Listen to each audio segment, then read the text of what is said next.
Halo, Assalamualaikum warahmatullahi wabarakatuh. Kembali lagi nih dengan Wilda. Kali ini, Wilda mau menyampaikan komunikasi lintas budaya di masa COVID-19.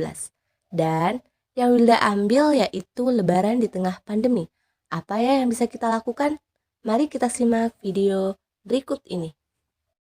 Sebelum ke topik yang akan kita bahas, aku akan sedikit menggambarkan pengalaman lebaran di saat pandemi yang ada di daerahku, tepatnya di Pemalang, dan tempat daerah temanku yang ada di Sragen. Iya, 2 kali sudah perayaan Hari Raya Idul Fitri dirayakan umat Islam di tengah pandemi COVID-19. Pada saat Lebaran Idul Fitri tahun 2020 di daerahku, hanya 1-2 masjid yang tetap mengadakan sholat id berjamaah, salah satunya di Masjid Agung Pemalang, dan tetap mematuhi protokol kesehatan tentunya. Namun, ada juga beberapa orang yang takut untuk berkerumun dengan orang banyak, sehingga sholat idnya hanya di rumah berjamaah dengan keluarga kecil mereka. Selain itu, orang yang merantau di luar kota dilarang mudik oleh pemerintah. Kemudian pada tahun 2021, sudah lumayan banyak masjid yang mengadakan sholat Idul Fitri berjamaah.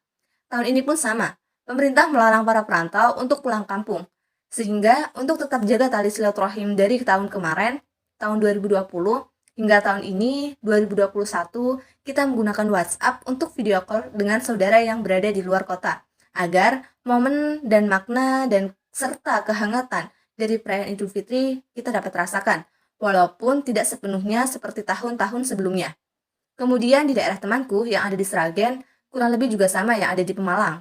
Namun bedanya, antara 2020 itu terlalu ketat hingga sholat id dan salam-salaman bersama tetangga hanya yang berada di depan serta samping rumah saja. Kemudian pada tahun 2021 agak longgar, namun tetap mematuhi protokol kesehatan. Iya, itu dia pengalamanku dan temanku pada saat lebaran di masa pandemi. Pandemi COVID-19 membatasi ruang gerak kita untuk bersilaturahmi dan berkumpul bersama keluarga. Terlebih saat mudik dilarang. Lebaran tahun ini masih harus dirayakan dari kejauhan. Lalu, apa saja yang masih bisa kita lakukan? Yang pertama, silaturahmi digital. Saat ini sudah ada begitu banyak aplikasi dan layanan teknologi yang memungkinkan kita bisa tetap bersua dengan orang-orang yang jauh secara fisik. Tidak hanya berkirim pesan lewat teks atau menelpon yang hanya bisa berbagi suara. Layanan panggilan video kini sudah begitu banyak yang tersedia. Mulai dari panggilan video di WhatsApp, Zoom, Skype, Google Meet, dan lain sebagainya. Dengan perantara teknologi, kita tetap bisa berkumpul bersama orang-orang terkasih dan menghidupkan suasana khas Lebaran yang mungkin tidak bisa sepenuhnya kita rasakan. Yang kedua, mengirim hadiah. Biasanya uang atau hadiah akan diberikan secara langsung saat berkumpul. Namun, karena perkumpulan semacam itu sedikit sulit terwujud di masa pandemi ini, maka sebagai gantinya, kita bisa mengirimkan hadiah kepada saudara melalui pengiriman barang. Kita bisa membeli hadiah yang akan kita berikan secara online, kemudian barang yang dipesan bisa segera diantar langsung ke alamat masing-masing penerima. Yang ketiga, menyajikan makanan khas. Idul Fitri datang dengan berbagai macam makanan khasnya. Misalnya, jika di Indonesia kita biasa menyantap opor ayam, beserta ketupat dan berbagai macam panganan kecil seperti kue-kuean, salah satunya yaitu nastar. Tidak ada salahnya untuk tetap menghadirkan semua hidangan tersebut di hari raya. Yang keempat, fokus ibadah.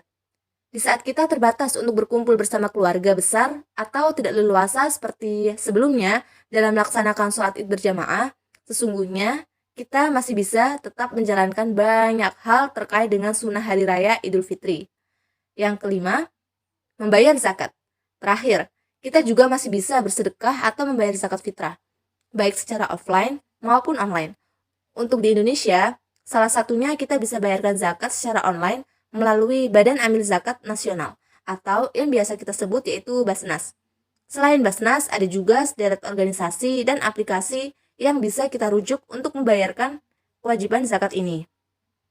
Nah, itulah beberapa hal yang aku sebutkan tadi bisa kita coba untuk melewati lebaran di masa pandemi dengan tetap meninggalkan kesan yang menggembirakan. Semoga pandemi COVID-19 segera berakhir ya, dan bumi kembali sehat. Tetap jaga kesehatan, tetap patuhi protokol kesehatan yang sudah dianjurkan oleh pemerintah, dan terapkan 3M, memakai masker, menjaga jarak, dan mencuci tangan. Sekian, wassalamualaikum warahmatullahi wabarakatuh.